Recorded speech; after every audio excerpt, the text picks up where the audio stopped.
दोस्तों, स्वागत है आपका द टीचर गाइडेंस पर। इस चैनल के माध्यम से हमारा उद्देश्य जितने भी टेट के विद्यार्थी हैं उन सभी की सहायता करना है। चाहे वह यूपी टेट हो, चाहे सी टेट हो, सुपर टेट हो या फिर किसी भी अन्य स्टेट का टेट का पेपर हो, उन सभी के अभ्यर्थियों की सहायता करना ही हमारा इस चैनल के माध्यम से उद्देश्य रहेगा। लेकिन हमारा जो पूरा मेन फोकस रहेगा वो यूपी टेट पर रहेगा, मेन फोकस जो रहेगा। और इसके साथ जब भी सुपर टेट की वैकेंसी निकलेगी तो सुपर टेट पर रहेगा। बाकी जब हम यूपी टेट की तैयारी कराएंगे तो उसके साथ ही हम सी टेट और बाकी अदर स्टेट्स के प्रीवियस ईयर के क्वेश्चंस पर भी नज़र मारते हुए चलेंगे, जिससे इनकी तैयारी भी आसानी से करी जा सकती है।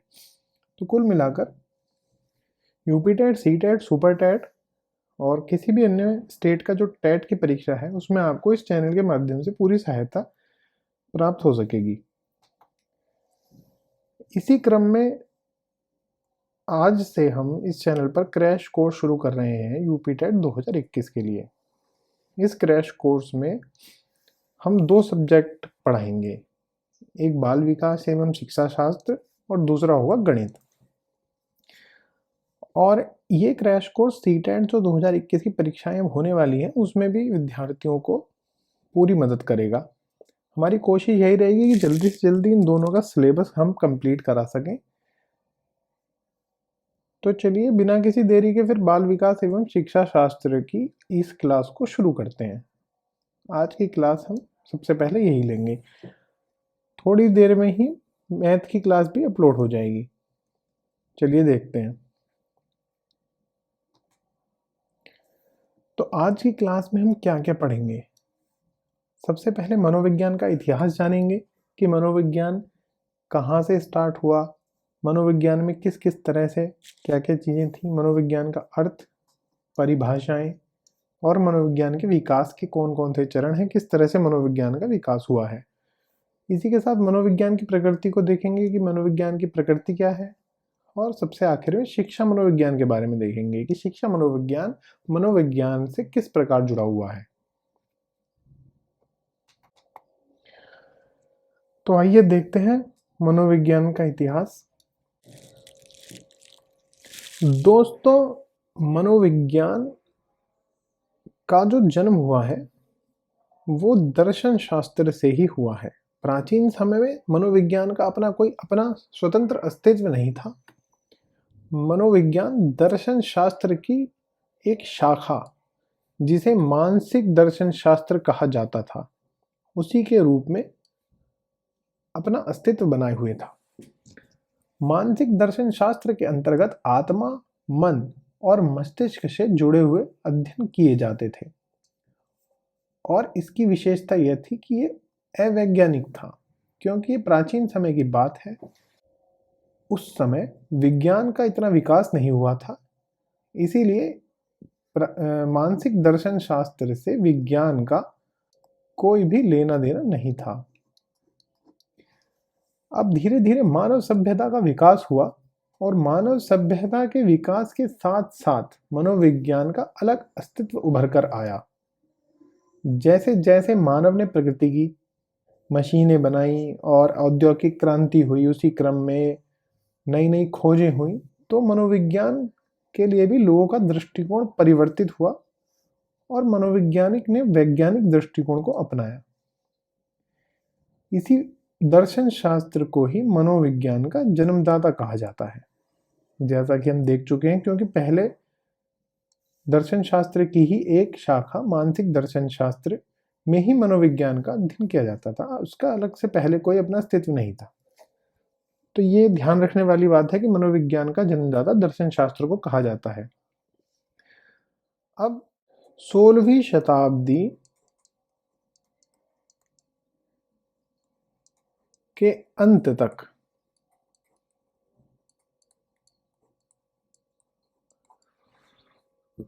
मनोविज्ञान दर्शन शास्त्र से अलग हो चुका था। 1854 में लिप्जिग जर्मनी में गुस्ताव फैचनर ने पहली बार मनोविज्ञान शब्द का प्रयोग किया। यानी कि जो मनोविज्ञान शब्द का पहली बार प्रयोग किया वो गुस्ताव फैचनर नाम के व्यक्ति ने किया। ये तथ्य आपको जरूर याद रखना है। चलिए आगे चलते हैं। अब आता है मनोविज्ञान का अर्थ, परिभाषा एवं विकास की अवस्थाएं। हमने देख लिया है किस प्रकार दर्शन शास्त्र से मनोविज्ञान का जन्म हुआ 16वीं शताब्दी के अंत तक आते आते। अब आप ये देखिए, इंग्लिश में मनोविज्ञान को साइकोलॉजी कहते हैं। इस शब्द की उत्पत्ति लैटिन भाषा के दो शब्दों साइकी और लोगोस, इन दोनों से मिलकर हुई है। ठीक है। अब लोगोस का मतलब होता है किसी चीज का अध्ययन करना।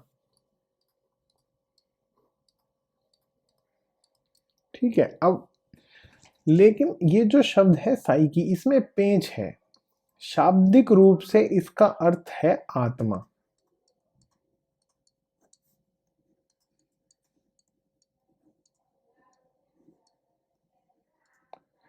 शाब्दिक अर्थ तो इसका होता है आत्मा, लेकिन मनोविज्ञान की दृष्टिकोण से समय समय पर इसके अर्थ को लेकर भिन्न भिन्न मत हुए।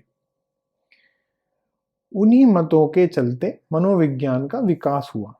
तो देखते हैं, सबसे पहला जो विकास का चरण है, इसके विकास की अवस्थाएं हैं। पहला विकास का चरण है आत्मा का अध्ययन। जैसा कि शाब्दिक अर्थ से इसके स्पष्ट हो रहा है, साइकी का मतलब आत्मा और लोगोस का मतलब अध्ययन करना। तो आत्मा का अध्ययन सर्वप्रथम प्लेटो, अरस्तू और डेकार्ट यानी प्राचीन काल में ही सबसे पहले आत्मा का विज्ञान उभर के आया। इसको आत्मा का विज्ञान कहा गया, आत्मा का अध्ययन कहा गया। आत्मा शब्द की स्पष्ट व्याख्या नहीं होने के कारण अब आत्मा में क्या है, आत्मा की कोई व्याख्या तो है नहीं। इसी कारण से 16वीं शताब्दी के अंत में यह परिभाषा अमान्य हो गई। इसी जैसा मैंने अभी पहले भी बताया, 16वीं शताब्दी के अंत तक मनोविज्ञान ने अपना अलग अस्तित्व बना लिया। इसके बाद अब दूसरे चरण की बारी आई। दूसरे चरण में इसको मन का अध्ययन कहा गया, स्टडी ऑफ माइंड। लेकिन मन को भी पूरी तरह से डिफाइन नहीं किया जा सका कि भाई मन में है क्या, आखिर मन क्या है, किस चीज का अध्ययन आप कर रहे हैं। तो 17वीं शताब्दी में इटली के मनोवैज्ञानिक पाम्पोनोजी ने मनोविज्ञान को मन का, मस्तिष्क का विज्ञान माना था। ठीक है। बाद में यह परिभाषा भी अमान्य हो गई जब लोगों ने कहा कि इसके बारे में अलग अलग मत निकल के आए। तो लोगों ने कहा कि भाई मन की आप परिभाषा क्या मानेंगे, कि मन का क्या अध्ययन करेंगे। तो ये परिभाषा भी मनोवैज्ञानिकों द्वारा नकार दी गई। तीसरे चरण में इसको चेतना का विज्ञान कहा गया, साइंस ऑफ कॉन्शियसनेस। चेतना का विज्ञान जब इसको कहा गया तो यहाँ पर इसका वैज्ञानिक दृष्टिकोण निकल कर आया। यहाँ से मनोविज्ञान और विज्ञान का साथ शुरू हो चुका है, यहाँ से देख सकते हैं। तो इस दृष्टिकोण को चेतना का विज्ञान कहने वाले दृष्टिकोण में प्रमुख मनोवैज्ञानिक William Wundt, William James vice और जेम्स सली, ये प्रमुख मनोवैज्ञानिक हैं जो इस दृष्टिकोण के समर्थक रहे हैं। अब इसमें प्रमुख बातें देखते हैं। 1879 में विलियम वुंट जो मनोवैज्ञानिक रहे हैं और उनके शिष्य एडवर्ड ब्रैडफोर्ड टिचनर ने जर्मनी के लिप्जिग शहर, जिस लिप्जिग शहर में पहले मैंने दिखाया था यहाँ पर कि जिस लिप्जिग जर्मनी में पहली बार मनोविज्ञान शब्द का प्रयोग किया गया, उसी लिप्जिग में विलियम वुंट और उनके शिष्य एडवर्ड ब्रैडफोर्ड टिचनर ने विश्व की पहली मनोवैज्ञानिक प्रयोगशाला स्थापित की।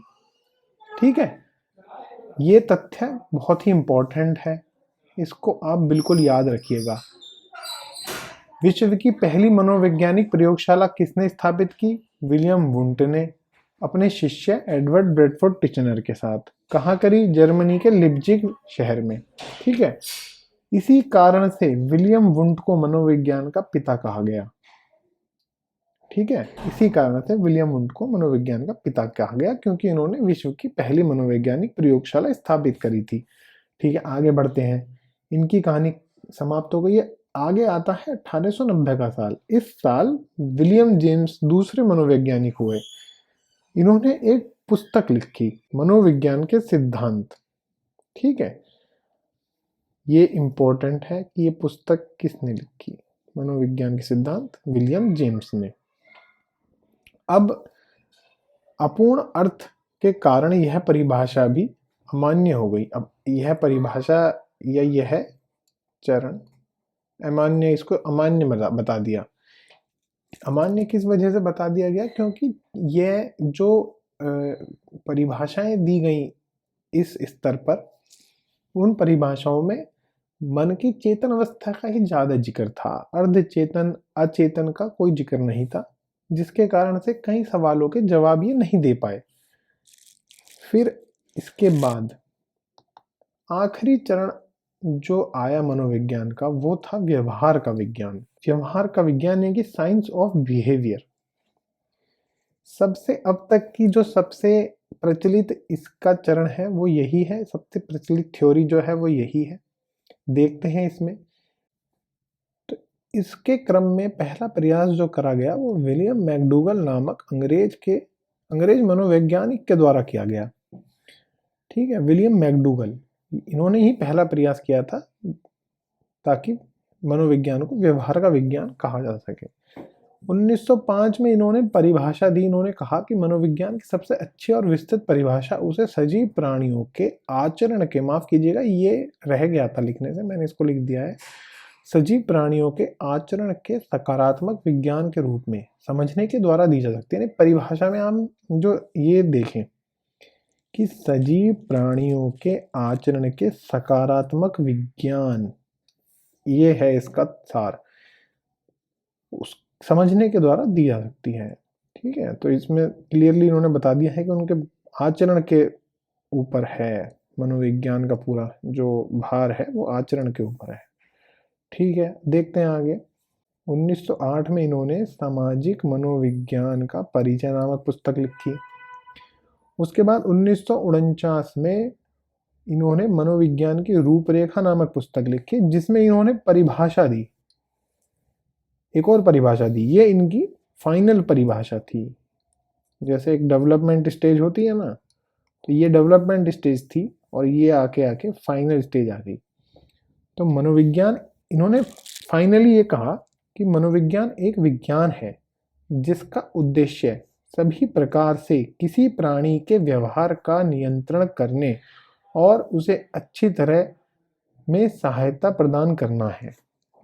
ठीक है, यानी कि पूरी तरह से व्यवहार के ऊपर ये बात आ गई है यहाँ पे, व्यवहार का नियंत्रण करने और उसे अच्छी तरह से सहायता प्रदान करना। ये इनकी फाइनल परिभाषा थी। आगे देखते हैं। इसके बाद दूसरे अमेरिकी प्रोफेसर आए, Walter bores Pillsbury. Walter bores Pillsbury, इन्होंने 1911 में मनोविज्ञान के मूल तत्व नामक पुस्तक लिखी। ये सब तथ्य बिल्कुल मैंने जो इसमें लिखे हैं बिल्कुल टू द पॉइंट बातें लिखी हैं, जो आपके एग्जाम के पॉइंट ऑफ व्यू से इंपॉर्टेंट है और आपको जो इसका सार है वो समझ में आ जाएगा। इसलिए केवल टू द पॉइंट ही बातें लिखी हैं और उन्हीं मैं आपको समझा रहा हूँ। ठीक है, तो अमेरिकी प्रोफेसर वॉल्टर बोअर्स पिल्सबरी ने 1911 में मनोविज्ञान के मूल तत्व नामक पुस्तक लिखी, जिसके अंतर्गत इन्होंने एक परिभाषा लिखी। परिभाषा क्या लिखी? इन्होंने क्या कहा कि मनोविज्ञान को अत्यधिक संतोषजनक रूप में मानव व्यवहार के विज्ञान के रूप में परिभाषित किया जा सकता है। सीधी सीधी बात है बिल्कुल, कि मानव व्यवहार के विज्ञान के रूप में परिभाषित किया जा सकता है। इन्होंने सीधा सीधा बोल दिया कि भाई मानव व्यवहार का विज्ञान है मनोविज्ञान जो है। ठीक है, अच्छा, इसके बाद आए जेबी वॉटसन। जो व्यवहारवादी विचारधारा के जनक होने का श्रेय है वो इन्हीं महोदय को है। जेबी वॉटसन को ही व्यवहारवादी विचारधारा के जनक होने का श्रेय प्राप्त है। ठीक है, इन्होंने 1913 में ये एक बहुत ही इंपॉर्टेंट बात कही। 1913 में जेबी वॉटसन ने कहा कि ये जो परिभाषा है ये तो ठीक है, लेकिन इस परिभाषा में आप मानव के साथ साथ संपूर्ण प्राणियों का व्यवहार का अध्ययन करेंगे। यानी इन्होंने कह दिया कि मानव तो है ही है और जितने भी प्राणी हैं, यानी कि इन्होंने किसी को नहीं छोड़ा। इन्होंने कह दिया कि भाई मनोविज्ञान में सब संपूर्ण जितनी मानवों के साथ और संपूर्ण प्राणी हैं उन सभी के व्यवहार का अध्ययन किया जाएगा। ठीक है, इसी कारण से इनको व्यवहारवादी विचारधारा के जनक होने का श्रेय प्राप्त हो गया। ठीक है, अब आगे जाके एक महोदय हुए हैं वुडवर्थ, ये भी एक बहुत ही मनोवैज्ञानिक, बहुत अच्छे आला दर्जे के मनोवैज्ञानिक हुए हैं। इनका नाम आप आगे कई बार सुनेंगे। इन्होंने ये कहा, इन सब चरणों को देखते हुए इन्होंने एक बात कही। इनकी ये बात इतनी फेमस हुई है कि अगर आप इनकी बात को देखेंगे तो आपको चरणों को याद करने में बहुत ही आसानी से आप चरणों को याद कर पाएंगे। इन्होंने क्या कहा? इन्होंने कहा, सर्वप्रथम मनोविज्ञान ने अपनी आत्मा का परित्याग करा, इसके बाद अपने मन और फिर चेतना को भी भुला दिया। अब ये एक व्यवहार को अपनाए हुए हैं, इन्होंने ये कहा।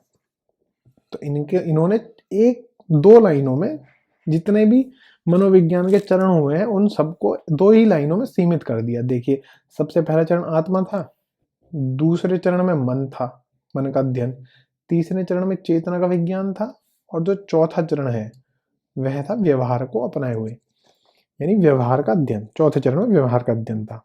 ठीक है, तो ये थे मनोविज्ञान के विकास के चरण।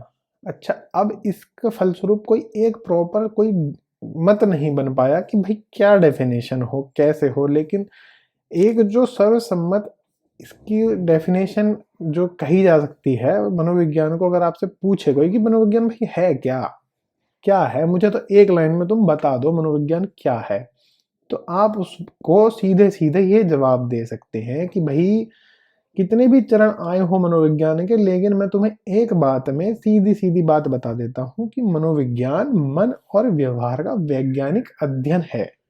मनोविज्ञान में भावनाओं और विचारों सहित सचेत और अचेतन घटनाओं का अध्ययन शामिल है।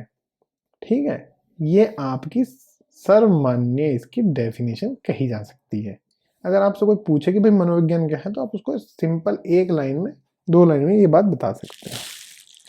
ठीक है जी, अब ये पूरे 4 चरण हो गए हैं मनोविज्ञान क्या है। मुझे उम्मीद है आपको पूरी तरह समझ में आ गया होगा। किसी भी प्रकार की अगर कोई भी दिक्कत हो आपको तो कमेंट में आप मुझसे पूछ सकते हैं, मैं आपकी समस्या को पूरी तरह सुलझाने का संपूर्ण प्रयास करूंगा। ठीक है जी, चलिए आगे देखते हैं। अब आता है मनोविज्ञान की प्रकृति क्या है, कला है, विज्ञान क्या है। भाई देखो, सीधी सीधी बात है, मनोविज्ञान में ही विज्ञान आ रहा है ना, ये विज्ञान आ रहा है मनोविज्ञान में, तो भाई मनोविज्ञान एक विज्ञान है। अच्छा, क्यों है मनोविज्ञान और एक विज्ञान क्यों है, ऐसा क्या कारण है कि जो मनोविज्ञान को विज्ञान कह सकते हैं? तो सीधे सीधे 4 कारण हैं। ठीक है भाई, पहला कारण है क्रमबद्ध और सुव्यवस्थित ज्ञान है।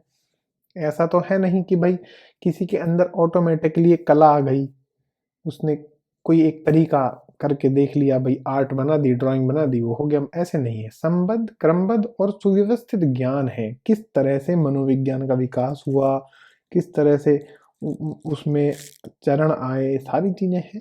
तो एक क्रमबद्ध ज्ञान है, सुव्यवस्थित ज्ञान है। ठीक है। अच्छा, दूसरा है सत्य की खोज पर बल। मनोविज्ञान का जो आपका एक उद्देश्य क्या है कि भाई सत्य की खोज पर बल है कि है ऐसा क्यों है, क्या कारण खोजना है हमें, कि अगर कोई व्यवहार ऐसा कर रहा है तो वो व्यवहार ऐसा क्यों कर रहा है ना। अगर कोई शिक्षार्थी है, अगर उसका मन नहीं लग रहा है पढ़ने में, या उसको क्लास में कोई चीज समझ में नहीं आ रही है, तो क्यों नहीं आ रही है, उसके पीछे क्या सत्य की खोज है, क्या कारण क्या है। ठीक है, दूसरा रीजन ये हो गया। तीसरा रीजन है वैज्ञानिक विधियों का प्रयोग।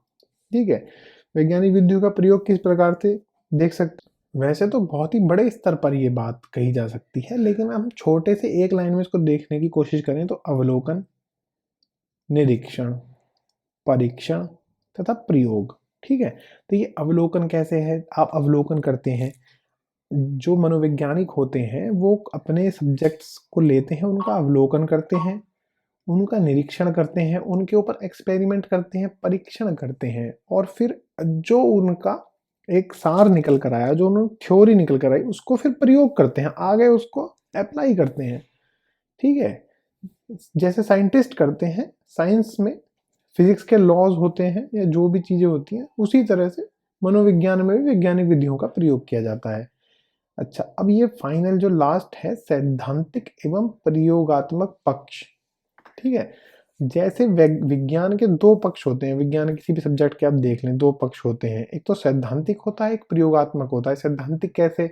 भाई थ्योरी है, बुक्स है, बुक्स के अंदर थ्योरी लिखी हुई है, ठीक है, आप पढ़ रहे हैं, फॉर्मूलेज लिखे हुए हैं, ये सैद्धांतिक पक्ष है जो आप पढ़ रहे हैं।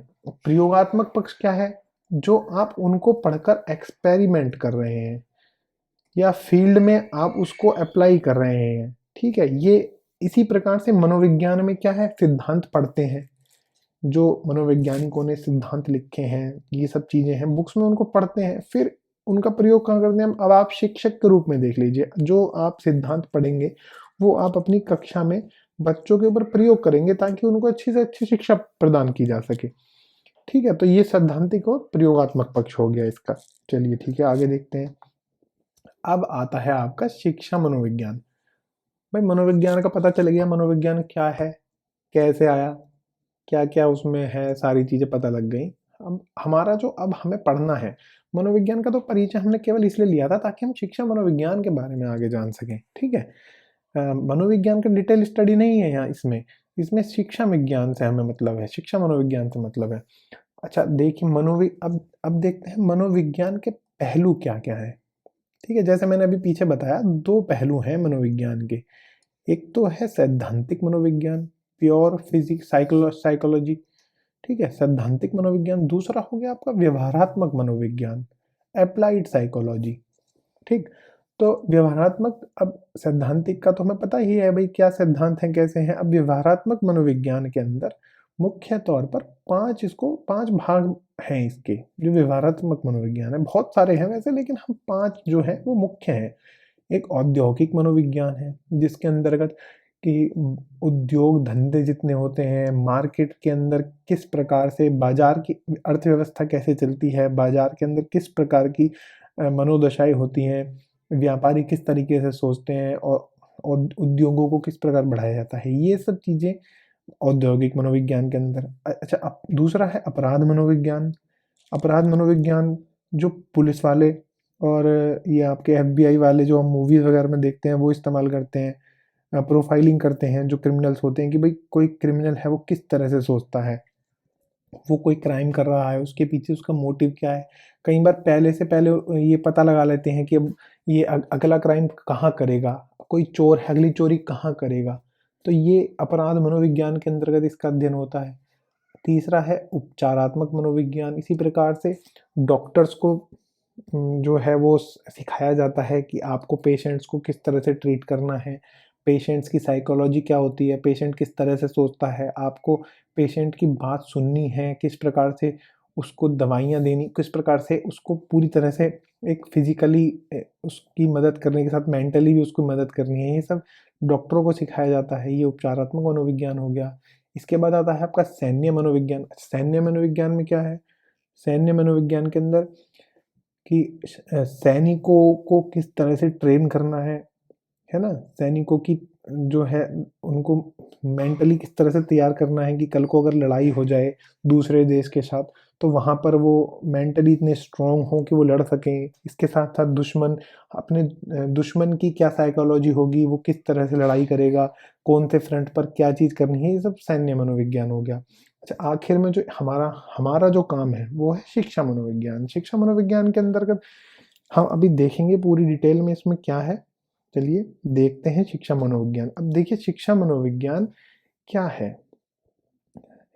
सिंपल इसको कहा जा सकता है कि शिक्षा मनोविज्ञान व्यवहारात्मक मनोविज्ञान की वह शाखा है जिसमें मनोविज्ञान विषय के नियम, सिद्धांत एवं क्रियाविधि आदि को शिक्षा के क्षेत्र में काम में लाने का प्रयत्न किया जाता है।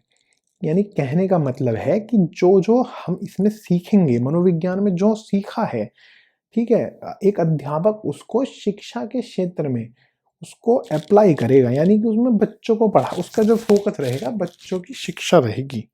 उसका जो फोकस रहेगा वो बच्चों की शिक्षा रहेगी, बच्चों को किस तरह से अच्छी शिक्षा प्रदान की जाए, जो मेन मोटिव है उसका यही रहेगा। ठीक है, यही है आपका शिक्षा मनोविज्ञान। सीधे सीधे अगर शिक्षा मनोविज्ञान को सिंपल भाषा में अगर मैं समझाऊं तो शिक्षा मनोविज्ञान का मतलब है कि जो मनोवैज्ञानिक आप पढ़ेंगे मनोवैज्ञानिक विधियों को, उन विधियों का किस प्रकार प्रयोग किया जाए कि जो बच्चे हैं पढ़ने वाले उनको अच्छे से अच्छी शिक्षा प्रदान की जाए। सिंपल भाषा में इसका ही मतलब है। ठीक है, चलिए देखते हैं आगे। यह वह विषय है जिसमें विद्यार्थी के व्यवहार का शैक्षिक वातावरण के संदर्भ में अध्ययन किया जाता है। ठीक है, इसमें अब विद्यार्थी के व्यवहार का भी अध्ययन करेंगे। विद्यार्थी के व्यवहार का अध्ययन से इसमें तात्पर्य है कि देखेंगे बच्चे किस तरह से आपके क्लासरूम में रिएक्ट करते हैं। ठीक है, बच्चे अगर आप कुछ पढ़ा रहे हैं तो बच्चे उस चीज को कैसे लेते हैं, बच्चों के सोचने का तरीका क्या है। ठीक है, तो इस प्रकार से है। अब आगे शिक्षा के कार्य प्रयोजन एवं कार्य प्रणाली को अधिक से अधिक उन्नत एवं प्रभावशाली बनाने का प्रयत्न किया जाता है। इसके अंतर्गत यानी शिक्षा मनोविज्ञान के माध्यम से शिक्षा के जितने कार्य हैं और कार्य प्रणालियां हैं उनको अधिक से अधिक प्रभावशाली, जो अच्छे से अच्छी शिक्षा प्रदान करी जा सके, उस तरह से प्रयत्न किया जाता है। उचित शिक्षा की व्यवस्था करने में सहायक है, जैसा कि अब सारी बात का सार ही है एक तरह से। ठीक है, मनोवैज्ञानिक नियमों एवं सिद्धांतों का प्रयोग करके बालकों की मानसिक, शारीरिक तथा नैतिक समस्याओं का समाधान किया जा सकता है। केवल भाई इसमें मानसिक नहीं है, ठीक है, जो बालकों की मानसिक, शारीरिक और साथ साथ नैतिक समस्याएं, सभी का समाधान इसके अंदर आ जाएगा।